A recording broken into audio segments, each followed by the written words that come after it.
Once Johanna had said the words Plan B, Hoxton slipped quietly out of Mr. Figg's pocket and down the back of his leg. While the scaredy cats were busy with their dance routine, he dashed across the floor and out of the door, then made his way back up the stairs, out of the building, through the gate, and all the way back to where Lawrence and Arthur were waiting behind the tree with the metal wetter. "What's going on?" said Lawrence anxiously. "We were getting the pictures patched in from bed quarters, but then whoever it was smashed the camera." "Darby Ostler smashed it," panted Hoxton. "He's got them all tied up. We need Johanna's Plan B now." And Plan B swung smoothly into action. "So, isn't it about time you started to beg or burst into tears or something like that?" "Sorry, Peaky," said Mr. Phigg. "That's not really our style." "Let us go now," said Johanna, "and things may go easier for you later." "You've been watching too many silly movies, little girl. You're not going to have any later. Once I call the guards and we get to the mutton assembly line, that's it for you. Curtains."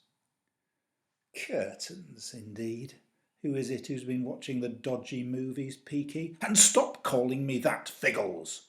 raged Darby Ostler. "I know your game. You're playing for time. But your time has just run out." He strode over to a red button mounted on the wall next to the door and pressed it. Bells could be heard ringing in the building above.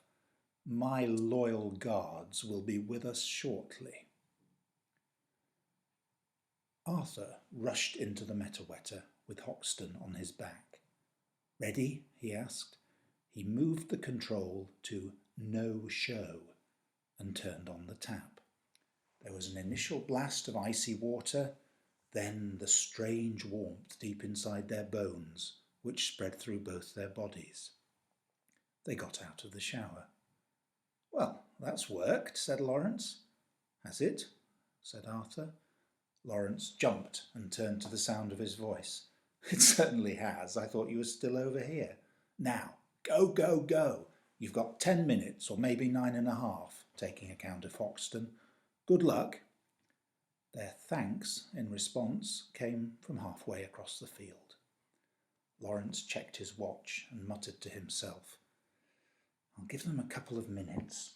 I don't want to get too conspicuous too quickly." Hoxton guided Arthur through the gate, right under the noses of the oblivious guards, across the site to the administration block, and then, slowing up and treading softly, down the stairs into the stable below. Once they were inside, Arthur stood behind Mr. Phigg, Johanna and Harry in turn, while Hoxton balanced on the top of his head and chewed through the sticky tape binding each of the captives' wrists. Then they did the same with Bartram and the rope around his neck. "Where are those guards?" said Ostler crossly. He pressed the bell again.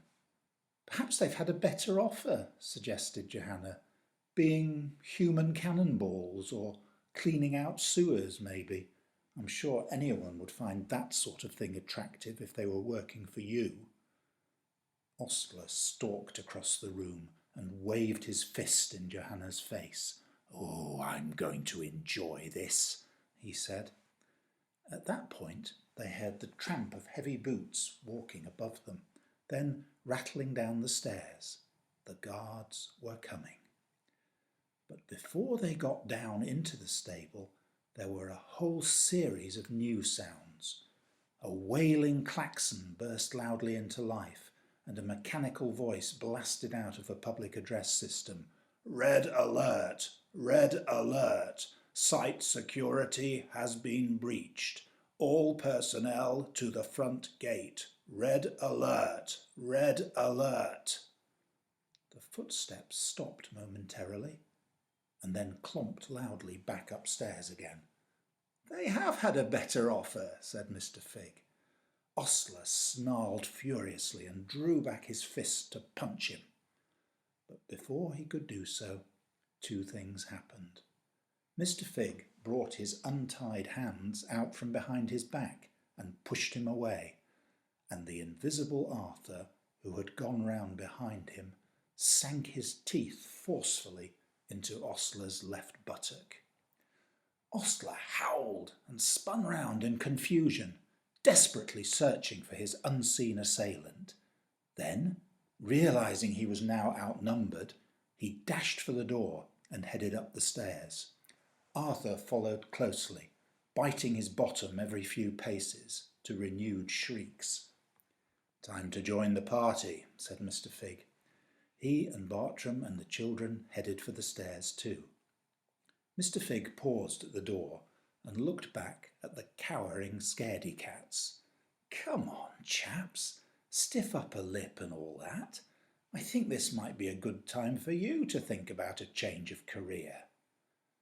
"Leave them to me," said Hoxton. "I'll persuade them. It's not often we rodents get a chance like this."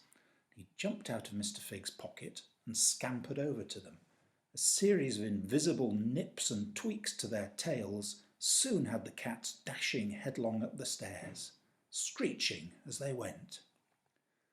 Lawrence checked his watch again, then took off his overalls and stepped into the Metawetter. On a whim, he reached back out again and took from the pocket a banana he had brought with him in case he got peckish. Then he selected Grow Flow and turned on the tap. Once again, the shock of cold water was followed by a curious warmth surging through his bones, surging and surging and surging as Lawrence grew and grew and grew. There was a loud ping and a clang as the mass of the chimpanzee's growing body forced out all the joints of the Metawetter's frame, and its sides fell clattering to the ground. Lawrence cursed briefly at the prospect of a tricky repair job, but that thought was soon displaced by the sheer joy of being 30 feet tall and striding rapidly across the downs on a cool, clear, moonlit night, with a 6-foot banana in his hand. There was a shout from inside the site, and the spotlights turned to play over the advancing chimp. Just before he took the tall fence in his stride, he heard the sirens start to sound and saw warning lights flash. From high above them, he saw guards run in from all across the site, take one look at him and back away. He walked through the site, past the administration block to the old windmill. He clambered easily up its side, levering himself over its sails, and then stood on its rounded roof. He looked out, enjoying the view, the lights of Brashley and the moon reflected in the sea beyond. Right, he said to himself, Johanna wanted a distraction. He carefully placed his banana down by his feet, then stood tall and pounded his fists against his chest, bellowing furiously as he did so. Everyone on the site stood like statues, gazing up at him in astonishment. "I've always fancied doing that," he said. Then he picked up his banana, unzipped the peel, and munched away contentedly.